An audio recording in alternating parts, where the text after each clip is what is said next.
राज्यात मुख्यमंत्री माझी लाडकी बहीण ही योजना राज्य सरकारने सुरू केली। मात्र यवतमाळ जिल्ह्यातील लाखो लाडक्या बहिणी हप्त्यापासून वंचित आहेत। त्यांना अजूनही लाडक्या बहिणीचा हप्ता मिळालेला नाही। सध्या त्यांनी महिला बालकल्याण विभागात धडक दिलेली आहे। माझ्यासोबत काही महिला आहे, आपण त्यांच्याकडून अधिक बातचीत करणार आहोत।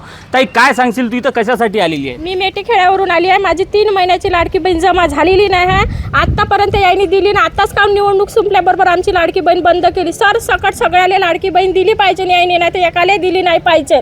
आता आम्ही आत्तावर यायच्या लाडक्या बहिणी होतो, आता नाही झालो का यायच्या लाडक्या बहिणी? असं का आमच्यावर अन्याय केला यांनी? आमची लाडकी बहीण आज जमा झालीच पाहिजे, आम्ही इथून जाणारच नाही लाडकी बहीण जमा झाल्याशिवाय। बोलत आहे किती हप्ते तुम्हाला मिळालेले आहे? 2 हप्ता झाले मिळाले नाही पैसे, तर काऊन नाही मिळाले बा आम्हाला पैसे? तुम्ही कोणत्या अधिकाऱ्याला या संदर्भात विचारणा केली? आम्ही कोणाच अधिकाऱ्याला याच्यामध्ये हे नाही केलं। आम्हाला फक्त महिला ऑफिसमध्ये सांगितलं तिथं जाऊन चौकशी करा म्हणे। आम्ही महिला ऑफिसमध्ये आलो तर हे लोक सांगत आहे तुमची केवायसी चुकली, तर अशी कशी एवढ्या बायाची केवायसी चुकली हे सांगायचं आहे आम्हाला।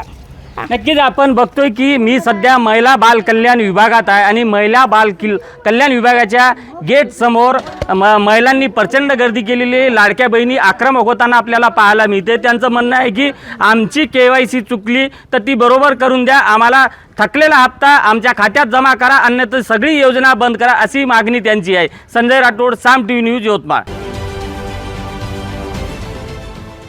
देश विदेशातील प्रत्येक घडामोडींचे लाईव्ह अपडेट मिळवण्यासाठी आता साम टीव्हीच्या सर्व सोशल मीडिया प्लॅटफॉर्मला लाईक, फॉलो आणि सबस्क्राईब करा। तसंच सर्व नोटिफिकेशनसाठी बेल आयकॉन प्रेस करायला विसरू नका।